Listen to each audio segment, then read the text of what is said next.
Hello, dear students. Good morning and welcome back to our class Business Regulations. We were discussing about performance of contract, and in the last class, we have discussed what is performance of contract and what are the types of performance. Okay, there are two types of performance, that is actual performance and attempted performance. Attempted performance is also known as offer for a performance or tender. Then we have discussed the essentials of a valid tender. And next we are going to discuss who may perform the contract.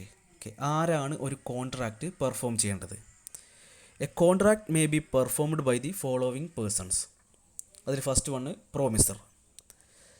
Section 40 of the contract act lays down that if from the nature of contract it appears that it was the intention of the parties that any promise should be performed by the promiser himself, such promise must be performed by promiser. Okay, so promisor തന്നെ perform ചെയ്യണം എന്നുള്ള ഇൻറ്റൻഷനിലൂടെയാണ് ഈ ഒരു കോൺട്രാക്റ്റിൽ ഏർപ്പെട്ടിട്ടുള്ളതെന്നുണ്ടെങ്കിൽ അത്തരം കേസസിൽ promisor തന്നെയാണ് അത്തരം കോൺട്രാക്റ്റുകൾ perform ചെയ്യേണ്ടത്. Okay, contract involving personal skill or those depending upon personal trust and confidence must be performed by the promisor himself. Okay, so ചില കോൺട്രാക്റ്റുകൾ എന്ന് പറയുന്നത് പേഴ്സണൽ നേച്ചറിലുള്ളതായിരിക്കും. ഓക്കെ, അപ്പോൾ അത്തരം പേഴ്സണൽ നേച്ചറിലുള്ളത് അല്ലെങ്കിൽ പേഴ്സണൽ കോൺഫിഡൻസിൻ്റെ പുറത്തുണ്ടാക്കുന്ന കോൺട്രാക്റ്റുകൾ ആ പ്രോമിസർ തന്നെയാണ് പെർഫോം ചെയ്യേണ്ടത്. ഓക്കെ, പ്രോമിസർക്ക് പകരം മറ്റൊരാൾക്കും പെർഫോം ചെയ്യാൻ സാധിക്കില്ല. ഓക്കെ, ഉദാഹരണമായിട്ട് പറയുകയാണെങ്കിൽ promise to marry, promise to sing, promise to write a book, promise to paint a picture etcetera. Okay, ഇപ്പോൾ വിവാഹം കഴിക്കാം എന്നൊരു വ്യക്തി വാഗ്ദാനം നൽകിയിട്ടുണ്ടെങ്കിൽ ആ വാഗ്ദാനം നിറവേറ്റുന്നത് ആ വ്യക്തി തന്നെയാണ്. ഓക്കെ, ആ വ്യക്തിക്ക് പകരം മറ്റൊരാൾക്കും ആ ഒരു കോൺട്രാക്റ്റ് പെർഫോം ചെയ്യാൻ സാധിക്കില്ല. ഓക്കെ, അതുപോലെ തന്നെയാണ് ഇപ്പോൾ പേഴ്സണൽ സ്കില്ല് ഉപയോഗിച്ചിട്ടുള്ള ഇപ്പോൾ ഒരു സംഗീത സദസ്സിൽ ചെന്നിട്ട് ഒരു പാട്ട് പാടാം എന്ന് വാഗ്ദാനം നൽകിയിട്ടുണ്ടെന്നുണ്ടെങ്കിൽ അത് ആ വ്യക്തി തന്നെ, വാഗ്ദാനം നൽകിയിട്ടുള്ള വ്യക്തി തന്നെ അത് നിർവഹിക്കണം. ഓക്കെ, ആൾക്ക് പകരം മറ്റൊരാൾക്കും ചെയ്യാൻ സാധിക്കില്ല. ഓക്കെ, ദെൻ മറ്റൊന്ന് ലീഗൽ റെപ്രസെൻറ്റേറ്റീവ്. ഓക്കെ, ചില കേസസിൽ പ്രോമിസർക്ക് പകരം പ്രോമിസറുടെ ലീഗൽ റെപ്രസെൻറ്റേറ്റീവിന് ആ ഒരു കോൺട്രാക്റ്റ് പെർഫോം ചെയ്യാൻ സാധിക്കും. Okay, contract which do not involve personal skill or those not depending upon personal trust and confidence may be performed by the legal representative after the death of promisor. Okay, so promise നൽകിയിട്ടുള്ള ആൾ, അതായത് promisor മരണപ്പെടുകയാണെന്നുണ്ടെങ്കിൽ then അവിടുത്തെ promise എന്ന് പറയുന്നത് ഒരു personal നേച്ചറിലുള്ളതല്ല എന്നുണ്ടെങ്കിൽ പ്രോമിസറുടെ legal റെപ്രസെൻറ്റേറ്റീവിന്, okay, അതായത് പ്രോമിസറുടെ മകനോ അല്ലെങ്കിൽ ഏജൻറ്റിനോ അത്തരത്തിലുള്ള ഏതെങ്കിലും ലീഗൽ റെപ്രസെൻറ്റേറ്റീവിന് ആ ഒരു കോൺട്രാക്റ്റ് പെർഫോം ചെയ്യാം.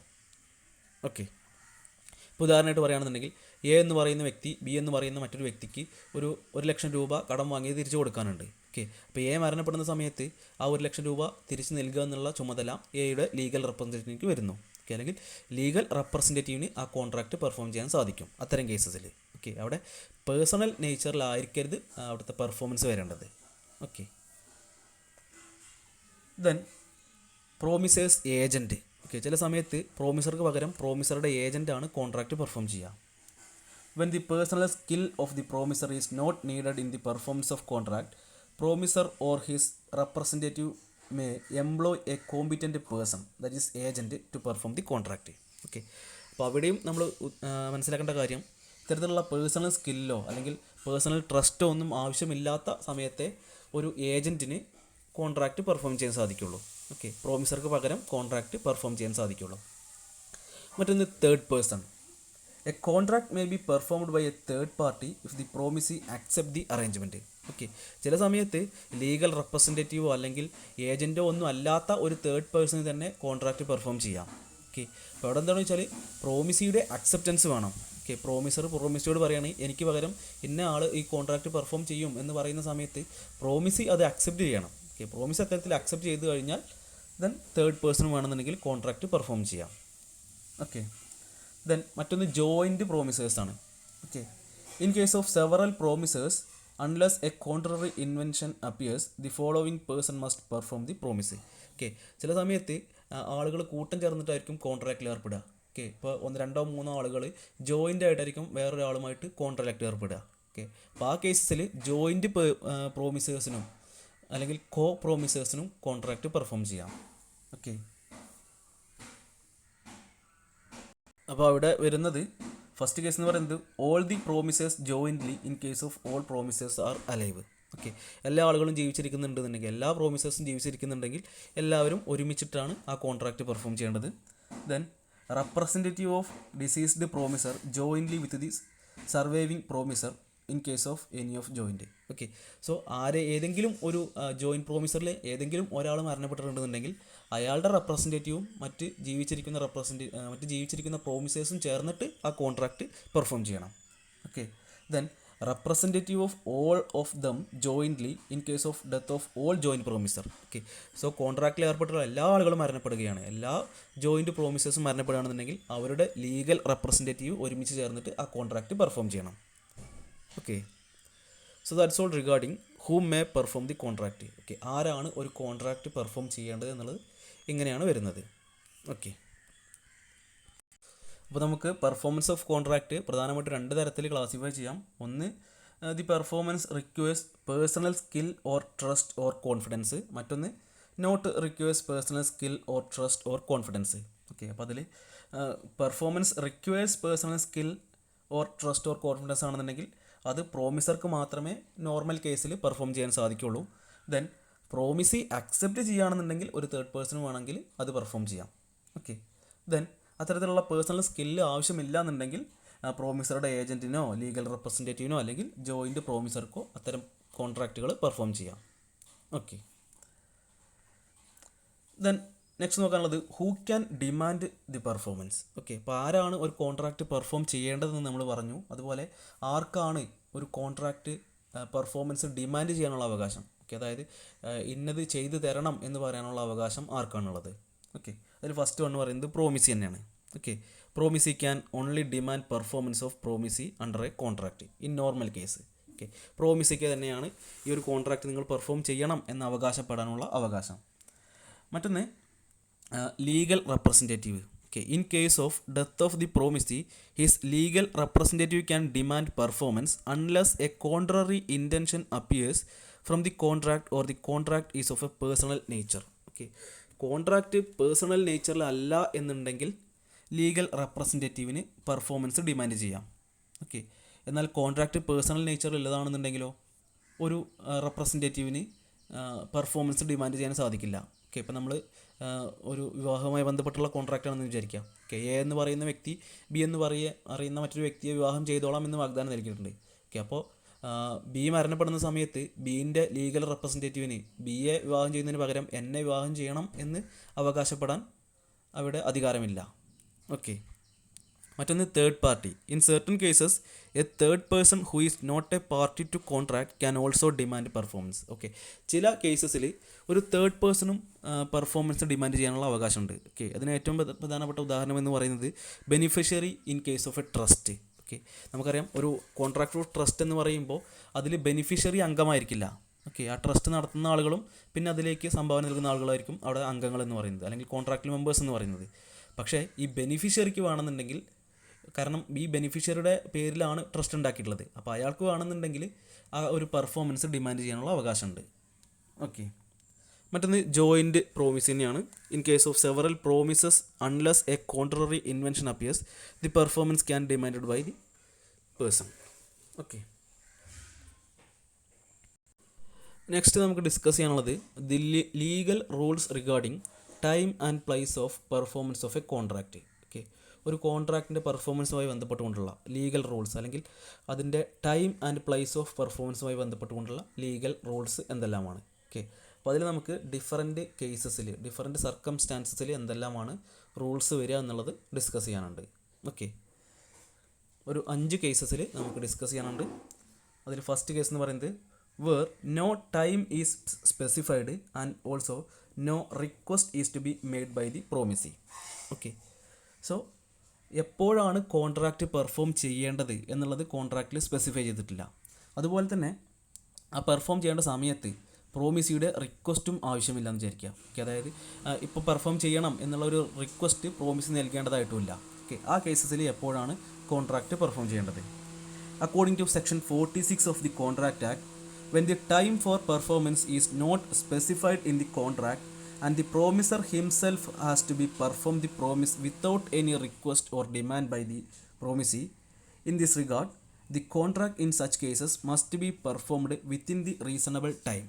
ഓക്കെ, സോ അത്തരം കേസസിൽ, അതായത് എപ്പോഴാണ് പെർഫോം ചെയ്യേണ്ടതെന്ന് കോൺട്രാക്റ്റിൽ ടൈം സ്പെസിഫൈ ചെയ്തിട്ടില്ല, ദെൻ പ്രോമിസി ആ ഒരു പെർഫോമൻസ് റിക്വസ്റ്റ് ചെയ്യേണ്ടതായിട്ട് ആവശ്യമില്ല. ഓക്കെ, അപ്പോൾ അത്തരം കേസസിൽ ഒരു റീസണബിൾ ടൈമിൽ ആ കോൺട്രാക്റ്റ് പെർഫോം ചെയ്യണമെന്നാണ് പറയുന്നത്. Okay, so the question what is reasonable time is in each particular case a question of fact, depends on the circumstance of case, the usage of trade or intention of parties. Okay, ഇവിടെ reasonable time എന്ന് പറയുന്നത് അവിടുത്തെ സാഹചര്യമാണ് നിശ്ചയിക്കുന്നത്. Okay, സാഹചര്യത്തിനനുസരിച്ചിട്ടാണ് ഏതാണ് reasonable time എന്ന് നിശ്ചയിക്കേണ്ടത്. Okay, then second case എന്ന് പറയുന്നത് where time is specified but no request is to be made by the promisee. Okay, so കോൺട്രാക്റ്റിൽ കൃത്യമായിട്ട് പറഞ്ഞിട്ടുണ്ട് ഇന്ന സമയത്താണ് കോൺട്രാക്റ്റ് പെർഫോം ചെയ്യേണ്ടത്. അതുപോലെ തന്നെ ആ പെർഫോം ചെയ്യേണ്ട സമയത്ത് വേറെ റിക്വസ്റ്റിൻ്റെ ഒന്നും ആവശ്യമില്ല. ഓക്കെ, അതായത് പ്രോമിസി റിക്വസ്റ്റ് ചെയ്യേണ്ട ആവശ്യമൊന്നുമില്ല, ഇന്ന ടൈമിൽ കോൺട്രാക്റ്റ് പെർഫോം ചെയ്യണം എന്ന് പറഞ്ഞിട്ടുണ്ട്. Okay, according to section 47 of the contract act, when a promise is to be performed on a certain day and the promiser has undertaken to perform it without application by the promisee, the promiser may perform it at any time during the usual hours of business on such day and at the place at which the promisee ought to be performed. Okay, so അത്തരം കേസിൽ എന്താ വെച്ചാൽ ആ ഒരു ടൈമിൽ എന്നാണോ perform ചെയ്യാൻ നിശ്ചയിച്ചിട്ടുള്ളത് അല്ലെങ്കിൽ കോൺട്രാക്റ്റിൽ മെൻഷൻ ചെയ്തിട്ടുള്ളത് ആ ദിവസം തന്നെ കോൺട്രാക്റ്റ് പെർഫോം ചെയ്യണം. നമ്മൾ ഒരു ബിസിനസ് ഹവറിൽ തന്നെ ആ ഒരു കോൺട്രാക്റ്റ് പെർഫോം ചെയ്യണം. ഓക്കെ, ദെൻ മറ്റൊരു കേസ് വരുന്നത് where time is specified but a request is to be made by the promisee. Okay, ചില കേസസിൽ നമ്മൾ കോൺട്രാക്റ്റിൽ ടൈം സ്പെസിഫൈ ചെയ്തിട്ടുണ്ടായിരിക്കും. ഓക്കെ, എന്നാണ് കോൺട്രാക്റ്റ് പെർഫോം ചെയ്യേണ്ടത് എന്നുള്ളത് കൃത്യമായിട്ട് ടൈം സ്പെസിഫൈ ചെയ്തിട്ടുണ്ടായിരിക്കും. അപ്പോൾ അതോടൊപ്പം തന്നെ പറഞ്ഞിട്ടുണ്ടായിരിക്കും ആ സമയത്ത് ഈ പ്രോമിസിയുടെ ഒരു റിക്വസ്റ്റ് കൂടി വേണമെന്നുള്ളത്. ഓക്കെ, അതായത് ഇപ്പോൾ ചില സമയത്ത് നമുക്ക് ടൈം മുൻകൂട്ടി തീരുമാനിച്ചാലും ചില സാഹചര്യങ്ങളിൽ അത് നടത്താൻ സാധിച്ചോളണമെന്നില്ല. ഓക്കെ, അപ്പോൾ അത്തരം സമയങ്ങളിൽ പ്രോമിസിയുടെ ഒരു റിക്വസ്റ്റ് കൂടി വേണം നമ്മൾ പറയും. ഓക്കെ, ഇപ്പോൾ നമ്മൾ 10 ദിവസം കഴിഞ്ഞിട്ട് നമുക്കത് പെർഫോം ചെയ്യാം, ആ സമയത്ത് നിങ്ങളൊന്ന് പറഞ്ഞാൽ മതി എന്ന് പറഞ്ഞിട്ടുണ്ടെങ്കിൽ അവിടെ ആ റിക്വസ്റ്റ് ഉണ്ടെങ്കിൽ മാത്രമേ പെർഫോം ചെയ്യേണ്ടതായിട്ടുള്ളൂ. ഓക്കെ, അപ്പോൾ ആ കേസിൽ എപ്പോഴാണ് നമ്മൾ പെർഫോം ചെയ്യേണ്ടത്? According to section 48 of the contract act, when promise is to be performed on a certain day and the promiser has not undertaken to perform it without application by the promisee, it is the duty of promisee to apply for performance at a proper place and within the usual hours of business. Okay, so ആ ഒരു സമയത്ത് ആ ഒരു performance വേണ്ടിയിട്ട് request നൽകുക എന്നുള്ളത് പ്രോമിസിയുടെ ഡ്യൂട്ടിയാണ്. ഓക്കെ, സോ പ്രോമിസി അത്തരത്തിലൊരു റിക്വസ്റ്റ് നൽകിയിട്ടുണ്ടായിരിക്കണം. അങ്ങനെ റിക്വസ്റ്റ് നൽകിയാൽ മാത്രമേ ആ ഒരു പറഞ്ഞിട്ടുള്ള ടൈമിൽ നമ്മൾ പെർഫോം ചെയ്യേണ്ടതായിട്ടുള്ളൂ. ഓക്കെ, ദെൻ നെക്സ്റ്റ് കേസ് എന്ന് പറയുന്നത് where no place is specified and also no request is to be made by the promisee. Okay, then ഇത് പ്ലേസുമായി ബന്ധപ്പെട്ടുകൊണ്ടുള്ളതാണ്. എവിടെ വെച്ചിട്ടാണ് കോൺട്രാക്റ്റ് പെർഫോം ചെയ്യേണ്ടത് എന്നുള്ളത് കൃത്യമായിട്ട് പറഞ്ഞിട്ടില്ല. അതുപോലെ തന്നെ പ്രോമിസി റിക്വസ്റ്റ് നൽകേണ്ടതുമായിട്ടില്ല. ഓക്കെ, ആ കേസസിൽ എങ്ങനെയാണ് പെർഫോമൻസ് വരുന്നത്? According to section 49 of the contract act, when a promise is to be performed without application by the promisee and no place is fixed for the performance of it, it is the duty of promiser to apply to promisee to appoint a reasonable place for the performance of promisee. Okay, so ഈ കേസിൽ ഇത് പ്രോമിസറുടെ ഡ്യൂട്ടിയാണ്. Okay, പ്രോമിസിയോട് പറയണം നമ്മൾ എവിടെ വെച്ചിട്ട് perform ചെയ്യണം, അല്ലെങ്കിൽ ഏതാണ് നിങ്ങൾക്ക് കൺവീനിയൻസ് ഉള്ള സ്ഥലം എന്നുള്ളത് കൃത്യമായിട്ട് അന്വേഷിക്കണം. ഓക്കെ, അങ്ങനെ പ്രോമിസിയോട് പറഞ്ഞ് ചെയ്യിപ്പിക്കേണ്ട ഒരു ഉത്തരവാദിത്തം ഇവിടെ പ്രോമിസർക്കുണ്ട്. ഓക്കെ, അതായത് നമ്മൾ സ്ഥലം ഫിക്സ് ചെയ്തതിന് ശേഷം വേണം ആ ഒരു കോൺട്രാക്റ്റ് പെർഫോം ചെയ്യേണ്ടത്. ഓക്കെ, ദെൻ നെക്സ്റ്റ് കേസ് പറയുന്നത് performance in the manner or at the time prescribed or sanctioned by the promisee. Okay, so കൃത്യമായിട്ട് പ്രോമിസി പറഞ്ഞിട്ടുണ്ട് ഇന്ന സമയത്ത് വെച്ചിട്ട് ഇന്ന സമയത്ത് ഇന്ന സ്ഥലത്ത് വെച്ചിട്ട് ഇന്ന രീതിയിലാണ് കോൺട്രാക്റ്റ് പെർഫോം ചെയ്യേണ്ടതെന്ന് കൃത്യമായിട്ട് പറഞ്ഞിട്ടുണ്ട് എന്നുണ്ടെങ്കിൽ അവിടെ എങ്ങനെയാണ് പെർഫോമൻസ് വരിക? According to section 50 of the contract act, the performance of any promise may be made in any manner or at any time which the promisee prescribe or sanctions. Okay, അപ്പോൾ കൃത്യമായിട്ട് promisee സ്ഥലവും സമയവും എങ്ങനെയാണ് perform ചെയ്യണമെന്നൊക്കെ പറഞ്ഞിട്ടുണ്ടെന്നുണ്ടെങ്കിൽ അതനുസരിച്ച് തന്നെ perform ചെയ്താൽ മതി. Okay, So that's all regarding the legal rules of performance of contract. Then time as an essence of the contract. Okay, next നമുക്ക് നോക്കാനുള്ളത് time as an essence of the contract. Time is the essence of contract means that time is an essential factor and therefore concerned parties must perform their promise within the stipulated time. The time for performance, if mentioned in the contract, must be strictly observed. Okay, so ചില കോൺട്രാക്റ്റുകളുടെ കേസിൽ time ഒരു essential ഫാക്ടറായിട്ട് വരാറുണ്ട്. Okay, അതായത് ആ കൃത്യമായിട്ട് നമ്മൾ ടൈമിൽ തന്നെ അത് പെർഫോം ചെയ്യേണ്ടതായിട്ട് വരാറുണ്ട്. ഓക്കെ, അല്ലെങ്കിൽ അത്രയും ഇമ്പോർട്ടൻസ് ടൈമിനുണ്ടെന്ന് വിചാരിക്കുക. അപ്പോൾ അത്തരം കേസിൽ നമ്മൾ കൃത്യമായിട്ട് ടൈം കീപ്പ് ചെയ്യണം. ഓക്കെ, കോൺട്രാക്റ്റിൽ ടൈം സ്പെസിഫൈ ചെയ്തിട്ടുണ്ടെന്നുണ്ടെങ്കിൽ സ്ട്രിക്റ്റ്ലി നമ്മൾ ആ ടൈമിൽ തന്നെ കോൺട്രാക്റ്റ് പെർഫോം ചെയ്തിരിക്കണം. Okay, so circumstances where time is considered as essence of contract. Okay, so ഏതെല്ലാം സാഹചര്യങ്ങളിലാണ് നമ്മൾ ടൈം ഒരു എസെൻസ് ആയിട്ട് കണക്കാക്കുന്നത്? Okay, where the parties have expressly agreed to treat time as the essence of contract. Okay, so രണ്ടുപേരും agree ചെയ്തിട്ടുണ്ട് time എന്ന് പറയുന്നത് വളരെ ഇമ്പോർട്ടൻ്റ് ആയിട്ടുള്ള മാറ്റർ ആണ് എന്നുണ്ടെങ്കിൽ ആ ഒരു സാഹചര്യത്തിൽ. മറ്റൊന്ന്, where the delay operate as an injury to the party. Okay, so ചില സമയത്ത് നമ്മൾ ടൈം വളരെ ഇമ്പോർട്ടൻ്റ് ആണെന്ന് പറയാൻ കാരണം ഈ ടൈം വൈകിക്കഴിഞ്ഞാൽ, അതായത് സമയം വൈകിക്കഴിഞ്ഞാൽ ഏതെങ്കിലും ഒരു പാർട്ടിക്ക് എന്തെങ്കിലും തരത്തിലുള്ള ഇഞ്ചുറി ഉണ്ടാവുകയാണെന്നുണ്ടെങ്കിൽ, ഓക്കെ, ഇപ്പോൾ മെഡിക്കൽ ട്രീറ്റുമായി ബന്ധപ്പെട്ടുകൊണ്ടുള്ള കോൺട്രാക്റ്റുകളൊക്കെ ടൈം വളരെ എസെൻസ് ആണ്. ഓക്കെ, ആ ടൈമിൽ തന്നെ നമുക്ക് ട്രീറ്റ്മെൻറ്റ് കിട്ടിയിരിക്കണം. ഓക്കെ, അപ്പോൾ അത്തരം കേസസിൽ. മറ്റൊന്ന്, where the nature and necessity of contract requires the time to be essence of contract. Okay, so കോൺട്രാക്റ്റിൻ്റെ നേച്ചർ അനുസരിച്ചിട്ടും ടൈം എസെൻസ് ആയി വരികയാണെന്നുണ്ടെങ്കിൽ ആ ഒരു കേസിലും. ഓക്കെ, സോ ശ്രദ്ധിക്കാം, time as an essence of കോൺട്രാക്റ്റായി വരുന്ന സമയത്ത് നമ്മൾ ആ ഒരു ടൈം കൃത്യമായിട്ട് ഫോളോ ചെയ്തിരിക്കണം. ഓക്കെ, ദ നെക്സ്റ്റ് നമുക്ക് നോക്കാനുള്ളത് contract which need not be performed. Okay, ചില സമയത്ത് കോൺട്രാക്റ്റ് പെർഫോം ചെയ്യേണ്ടതില്ലാതായിട്ട് വരും. ഓക്കെ, അത്തരം കോൺട്രാക്റ്റുകൾ ചില സാഹചര്യത്തിൽ നമുക്ക് പെർഫോം ചെയ്യാതെ അല്ലെങ്കിൽ പെർഫോം ചെയ്യാൻ സാധിക്കാതെ വരും. ഓക്കെ, അത് ഏതെല്ലാമാണ് കേസ് നോക്കാം. When its performance become impossible. Okay, ചില കേസസിൽ പെർഫോമൻസ് ഇമ്പോസിബിളായിട്ട് മാറാറുണ്ട്. അപ്പം അത്തരം കേസസിൽ ആ കോൺട്രാക്റ്റ് പെർഫോം ചെയ്തോളണമെന്നില്ല. ദെൻ സെക്കൻഡ് കേസ് എന്ന് പറയുന്നത് when the parties to a contract agree to substitute a new contract for it or to cancel or alter it. Okay, so രണ്ടുപേരും എഗ്രി ചെയ്യുകയാണ്, അവർ രണ്ടുപേരും ഒരുമിച്ച് സമ്മതിക്കുകയാണ് ഈ ഒരു കോൺട്രാക്റ്റ് നമുക്ക് ഉപേക്ഷിക്കാം, പകരം നമുക്ക് വേറൊരു കോൺട്രാക്റ്റിൽ ഏർപ്പെടാമെന്ന് പറയുകയാണെന്നുണ്ടെങ്കിൽ അത്തരം കേസസിലും കോൺട്രാക്റ്റ് പെർഫോം ചെയ്യുന്നതായിട്ടില്ല. മറ്റൊന്ന്, when the promisee release from its obligation or excuse for its performance either wholly or in part or extend the time for its performance. Okay, so promisee ഇവിടെ പറയുകയാണ് പ്രോമിസറോട് താങ്കളുടെ ഒബ്ലിഗേഷൻ ഫുള്ളായിട്ട് ചെയ്യേണ്ടതില്ല, അല്ലെങ്കിൽ എന്തെങ്കിലും റിലാക്സേഷൻ കൊടുക്കുകയാണെന്നുണ്ടെങ്കിൽ ആ ഒരു കേസിലും നമുക്ക് കോൺട്രാക്റ്റ് പെർഫോം ചെയ്യേണ്ടതായിട്ടില്ല. മറ്റൊന്ന്, when a voidable contract is set aside the other party need not perform his promisee. Okay, so voidable കോൺട്രാക്റ്റിൻ്റെ കേസിൽ നമ്മൾ പറഞ്ഞിട്ടുണ്ട്, വോയിഡബിൾ കോൺട്രാക്റ്റ് എന്ന് പറഞ്ഞാൽ അത് നമുക്ക് ഒരു വാലിഡ് കോൺട്രാക്റ്റ് ആയിട്ടോ അല്ലെങ്കിൽ വോയിഡ് കോൺട്രാക്റ്റ് ആയിട്ടോ മാറ്റാം. ഓക്കെ, അവിടെ ഒരാൾക്കൊരു ഓപ്ഷൻ ഉണ്ട്. അവിടെ ആരാണോ ഇഞ്ചേർഡ് പാർട്ടി അയാൾക്ക് ഒരു ഓപ്ഷൻ ഉണ്ട്, അയാളുടെ ഓപ്ഷൻ അനുസരിച്ചിട്ടാണ് കോൺട്രാക്റ്റ് പെർഫോം ചെയ്യുക. ഓക്കെ, അപ്പോൾ അയാൾക്ക് വേണമെന്നുണ്ടെങ്കിൽ കോൺട്രാക്റ്റ് പെർഫോം ചെയ്യേണ്ട എന്ന് അയാൾ കരുതുകയാണെന്നുണ്ടെങ്കിൽ കോൺട്രാക്റ്റ് അയാൾക്ക് പെർഫോം ചെയ്യേണ്ട. ഓക്കെ, മറ്റൊന്ന്, where the failure of performance has been caused by promisee's negligent or refusal of the promisee will be executed.